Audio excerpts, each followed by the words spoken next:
Paano lumago yung aming sari-sari store sa halagang 3,000 piso. Mga kanegosyo, napakaswerte mo ngayon dahil isi-share ko sa iyo yung mga diskarte na ginawa namin kung paano nga ba namin napalago yung aming tindahan gamit lang ang napakaliit na puhunan. Kung desidido ka ng magnegosyo at sa palagay mo, handa ka na, pero kulang o maliit lang yung hawak-hawak mong pera, huwag kang maglala dahil ngayong araw na to, isi-share ko sa iyo yung tips para makapagsimula ka na gamit yung maliit na puhunang hawak-hawak mo. Una, syempre, mag-isip ka ng produkto na kaya mong gawin ngayon at kaya mong ibenta nang hindi mo kinakailangang umupa o magrenta ng pwesto para mag-operate na yung business na naiisip mo ngayon. Alam nyo mga kanegosyo, noong taong 2020, wala kaming trabaho ni Mrs. Kasi alam nyo naman, syempre, noong mga panahong yan, shutdown ang lahat ng business. Kaya ang ginawa namin, nag-isip kami ng produkto na kaya naming gawin at kaya naming ibenta sa market nang hindi namin kinakailangang umupa. At ito na nga po, yung dishwashing liquid kit.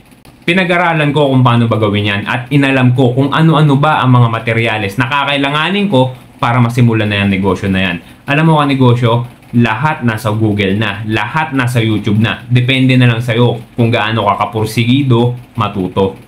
At ayan na nga, yung naging panimula ng aming negosyo sa halagang 3,000 piso, nakapagsimula na kami.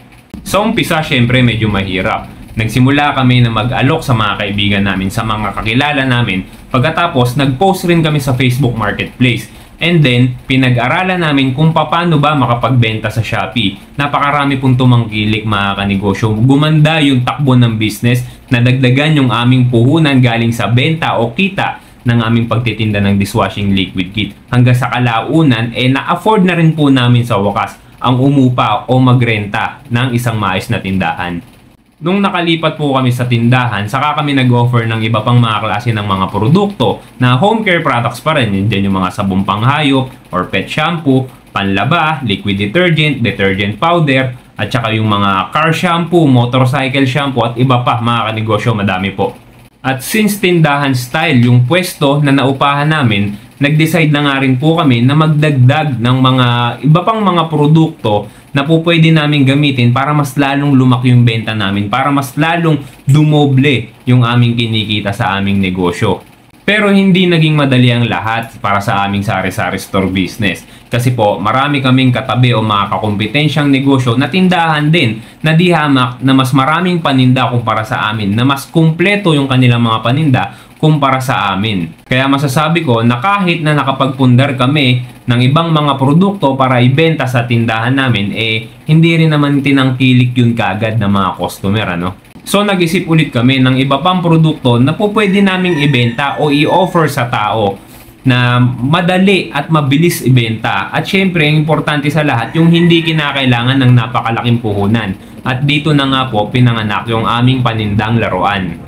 Ora mismo mga kanegosyo, dinumog kagad kami ng mga kabataan dahil sa mga paninda naming cheap toys. Alam nyo mga kanegosyo, napakaganda ng foot traffic sa aming tindahan. Talagang mayat maya may batang pumupunta, bumibili ng aming mga panindang mumurahing laruan. At ilang buwan nga po ang makalipas, nakapagpundar din naman kami sa mga mas malalaking laruan na medyo pricey na. At yun naman yung tinatangkilik sa amin na mga magulang na mga batang naging customer din namin.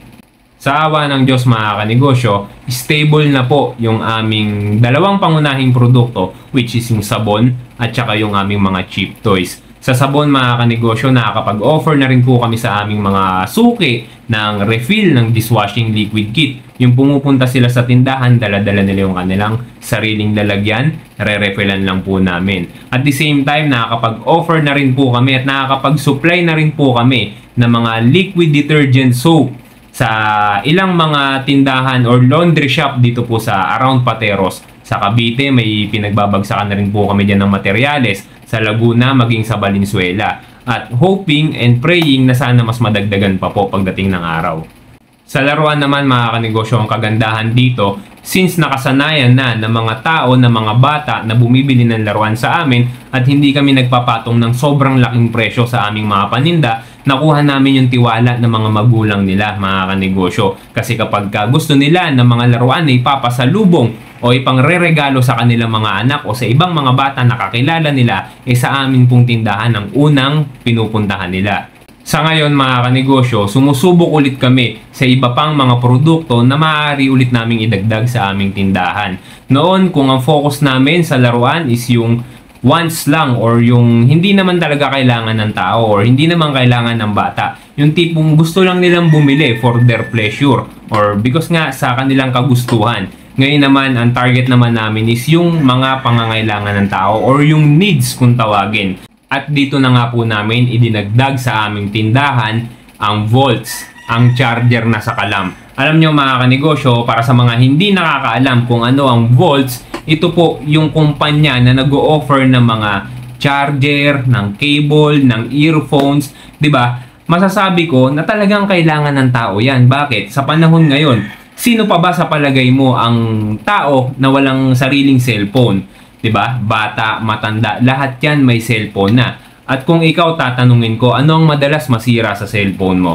Syempre yung charger or yung cable or yung earphone. Imagine kanegosyo kapag meron ka niyan sa tindahan mo, advantage mo yan kanegosyo dahil kahit magpunta ka sa 10 tindahan dyan sa area nyo, magtanong ka kung meron ba silang tindang charger o cable o earphone, siguro isa lang dyan ang magsasabi na oo meron kami or baka nga po sa 10 na yan, wala. 'Di ba? Imagine kung ikaw lang sa area nyo may ganyang klase ng paninda, napakalaking advantage mo kanegosyo para sa mga kakumpetensya mong negosyo. Bakit? Siyempre, ikaw ang dadayuhin ng tao. Ikaw ang pupuntahan ng tao dahil yung problema nila, ang sagot nasa loob ng tindahan mo, 'di ba? Kaya diyan kami nakafocus ngayon mga kanegosyo. Ang pag-o-offer sa aming mga suki ng volts o ang mga charger, cables, etc. Napakadaming produkto ng volts mga kanegosyo. At ang kagandahan pa dito kanegosyo, sa halagang 888 pesos lang, pwede ka nang magsimula.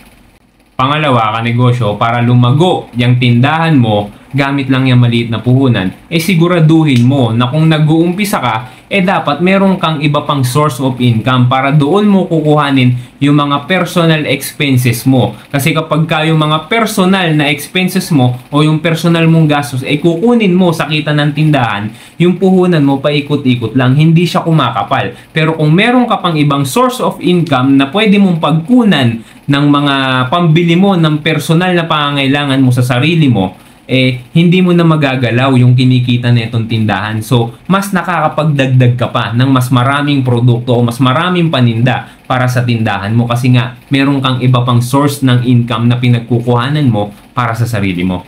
Pangatlo, kanegosyo, para lumago yung sari-sari store business mo, gamit lang yung maliit na puhunan, huwag kang magsisettle sa mga produkto na papiso-piso lang yung tubo. Mag-isip ka ng mga paninda na pwede mong tubuan ng higit pa sa piso.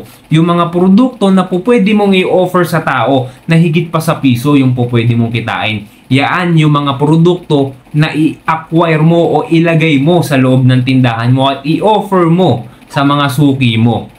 Kasi sa ganyang paraan kanegosyo, mas mapapabilis yung paglaki ng tindahan mo dahil nag-o-offer ka ng mga produkto na hindi ino-offer ng kakumpetensya mong negosyo.